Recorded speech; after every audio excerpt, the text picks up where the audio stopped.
Well, hello again. This is AJ Shaver with Shaver Sales, and here today we have a brand new 1824 heavy duty. This model does come with the extended deck. That's why you see 4 of the live deck legs on this instead of just the standard 3.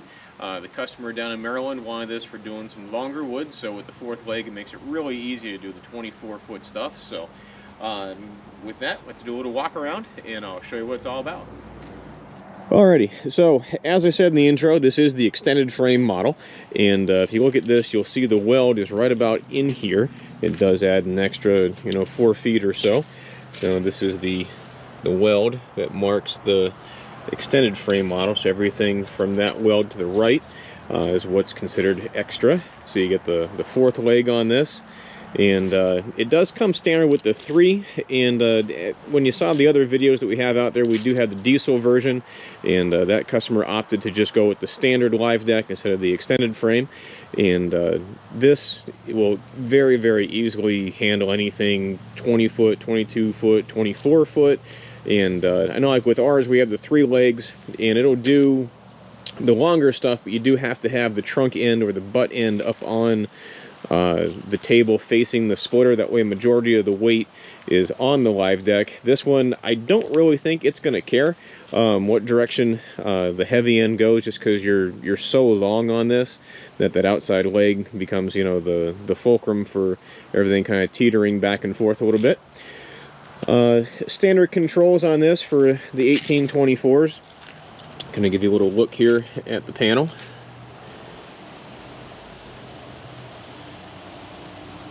Runs very, very similar to our 1624.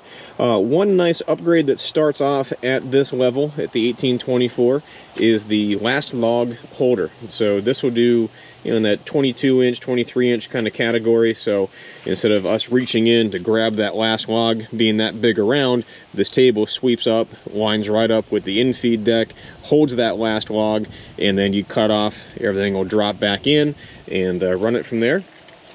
Very, very heavy duty setup here, all kind of extra bracing behind the wedge for the extreme pressures that this thing is putting out. Very, very cool. One nice upgrade the customer did on this is a seat. So everything mounts here behind the light, and then everything will just kind of pivot and come right in at the controls there. It's got a little twist lock down here. You thread that in, and that will clamp it where it needs to go. Same thing here. This unit does have the attached 14-foot conveyor. This is a single straight conveyor. The diesel version has the folding conveyor on it, but being the gas motor, didn't want to put the extra weight back here. There are a couple of different lock settings for the support leg on this. So one other nice feature that starts off with the 1824 model is down here underneath. This is it's a pivot where this will actually go left to right. So if you are filling, a mason dump or a dump trailer, the conveyor itself will actually pivot to the left and to the right, so you can get an easy fill without having to stop production to move the trailer forward. All your conveyor controls as far as forward and reverse and up and down are right here mounted behind the tail lights. The one on the left is your conveyor forward and reverse. The one on the right is your up and down. And then your conveyor speed is all down in here. And then that pivot control is up here right at your fingertips. It's actually this middle one here. Conveyor left and right. So as you're sitting here processing, you're all at your fingertips. You just kind of spin back around, see where you're at, and then it'll pivot back and forth. I'll fire things up and make some noise here in a minute, but just trying to go over some basic stuff before we do all of that. Standard rounded infeed for all the brute force stuff. You do get your markings here for that last log cutoff. You can look right around the grabber arm and see where that last log kind of comes up, whether you want to do 16, 18, or 20. You can kind of gauge off the back of the piece of wood.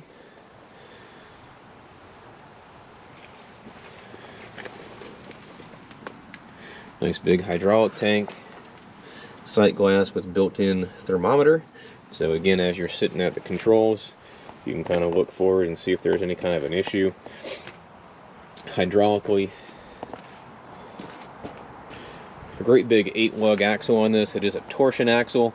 It is a 235/80/16, and they are a load range E tire. This does tow really, really nice going down the road. We brought ours back from up in Boonville, New York. It was about a 5.5-hour ride. Did really, really well. Standard drag chain conveyor, top drive hydraulic motor. Get the angle right so you can see what's going on. Has all the holes in it already for mounting grizzly bars, should you want that as an option.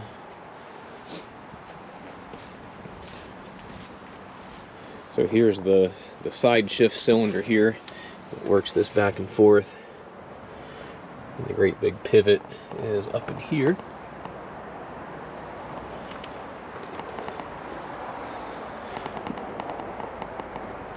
This is the back side here of the last log holder. Little baby cylinder. Alright, on these 1824s, this is a big difference than my 1624 because our drive sprocket and motor all pivot, but with this model, the drive motor stays stationary. You can see like a little oblonged out section down here, and then the cylinder. So as this goes, the saw motor doesn't move, but the bar and everything else around it does move. So they say we picked up a few more seconds faster on a cutoff time, a little less on the hydraulics because we're not moving quite as much stuff. So I think it's a pretty sweet upgrade there. And again, around the back we have the bar oil, just like on the 1624 you've seen in all the other products that Brute Force puts out. Big oil cooler, massive hydraulic lines coming out of it.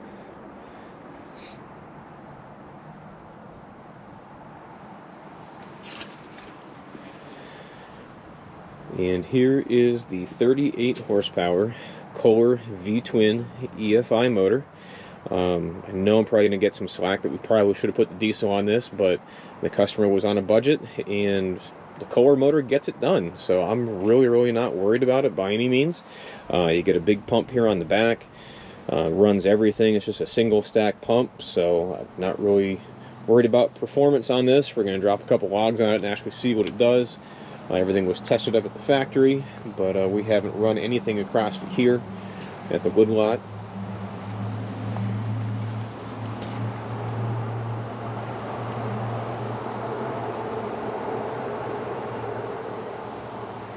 So engine made in America, Brute Force is made in America.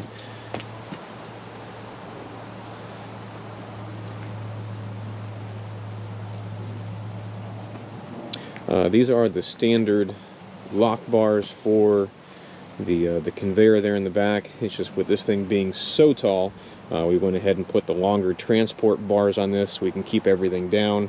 When the legs are all the way up on the live deck, it's right about 10.6, and I think we brought it in, it was either on the first hole or the middle hole, I believe, just to keep everything the same height for the transport trailer coming in.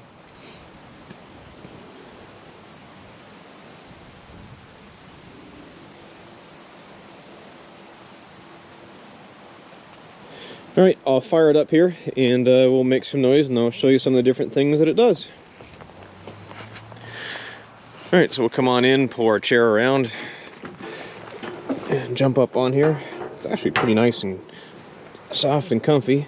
What they do, they give you an auxiliary start and emergency shut off.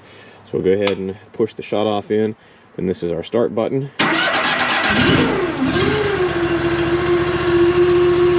The throttle is here. You can either push in the red and pull it up a little bit, or kind of do a twist. The lock can stay where it's at. We're going to go for the live deck, which is this one.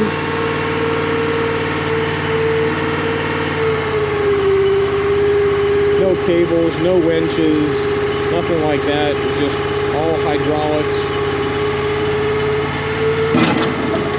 Up and stored. Come back here and I'll show you the conveyor. Here's our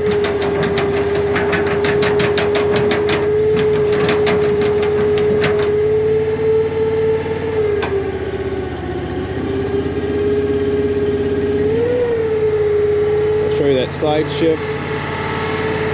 Again, it's going to be on this lever here in the center.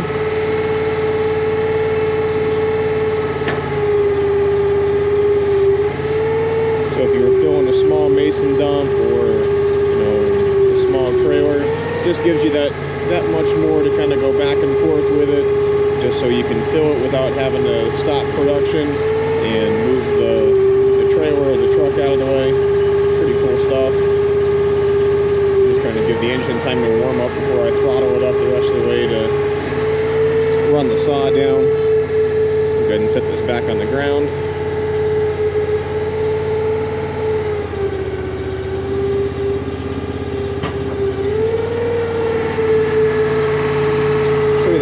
Log holder.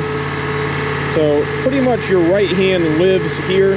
This is your in-feed. Bring the log in, you can send it back out. When you pull back, that's when the grabber arm comes down and then the saw comes down. Shove it forward and then everything returns. The saw goes up like it is and the grabber arm returns back. So then your left arm bounces between the actual splitter back and forth, and then this is that last log holder. That'll come up and then everything lays dead flat with the infeed, so you can grab that last piece of wood.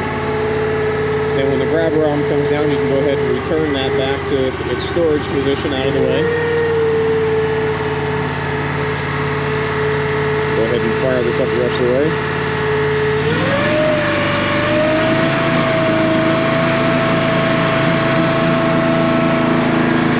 Grabber arm will come down first, then there's a switcher valve that draws the saw in.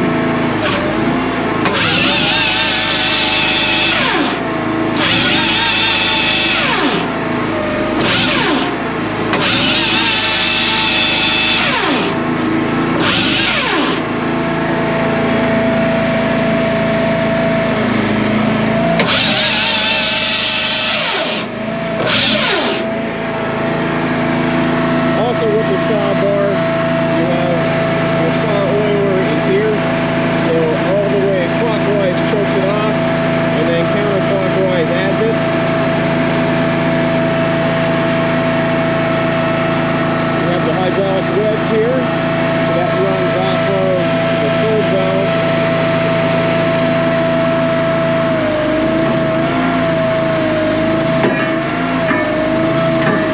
We currently have the 4-way in this. We're going to take it out. I want to see what that 8-way is going to do once we start running the wood across it.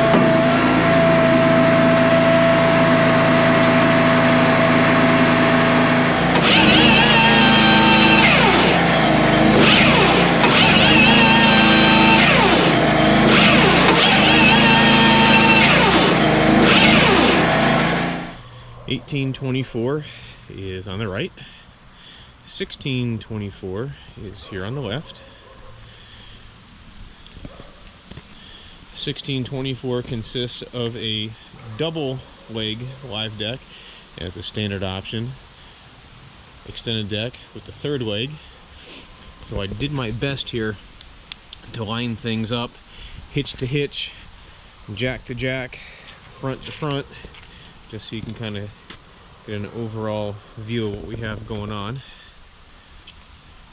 So pretty much the first legs are lined up, second legs are lined up, and this third one kind of comes in between the third and the fourth on the 1824. The motor's just about the same position, maybe the 18's back just a little bit. And the axle on the 1624 is maybe 18 inches forward of the 18. Controls look about the same, taillights are about the same.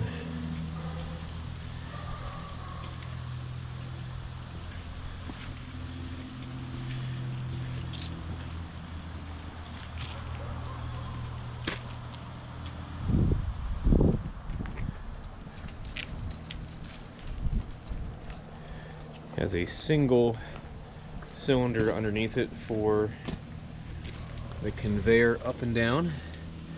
This one has a double. And again, the 1824 will pivot side to side. The 1624 is fixed. So there's the main hinge pin on the 1624. And then if you can see the circle, that's the weld for the swivel.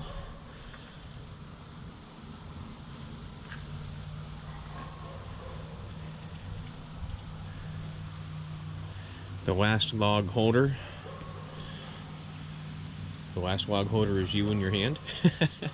But yeah, pretty cool to see the two of these side by side. The table, or the infeed trough, I guess I should say, looks to be about 8 inches taller on the 1824 than on the 1624.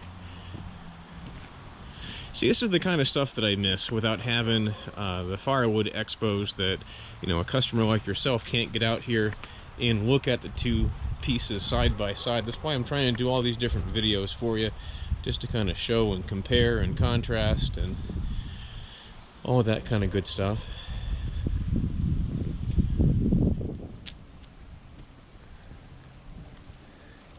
And you can always post in the comments or over on Facebook if there's anything you want to see in particular. You can definitely pull the camera back out and do a walk around. However, this 1824 is going down to Maryland. That's kind of a commute for me, so really would prefer to just go up to my buddy Chuck's and show you his diesel unit. That's only about 45 minutes away. But again, 1824 on the right, 1624 on the left. Well, I'm sure the neighbors are wondering when I'm going to shut this operation down here for tonight, so I'm going to wrap this one up.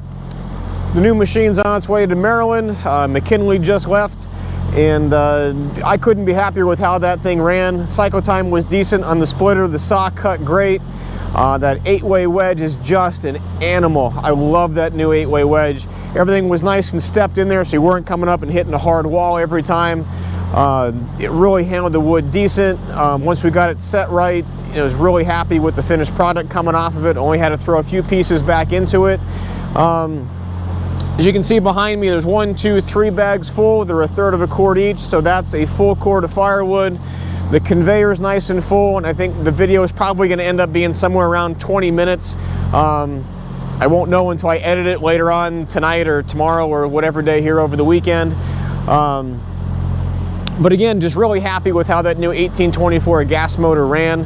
The cleaner is just such a nice tool to have. The radius axle stacking conveyor, just being able to motion back and forth between different things is such a nice touch, and then be able to move it so easily.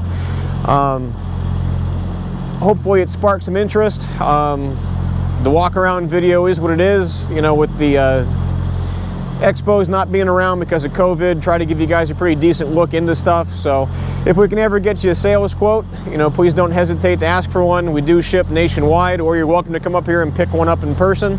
The phone number to reach me is 833-SPLITTER. That's 833-775-4887. You can also email me. It's sales@shaverequipment.com. And just, again, thanks for watching. You're the whole reason why we do what we do. And don't forget to hit that subscribe button. And thanks for watching. Hope to see you next time.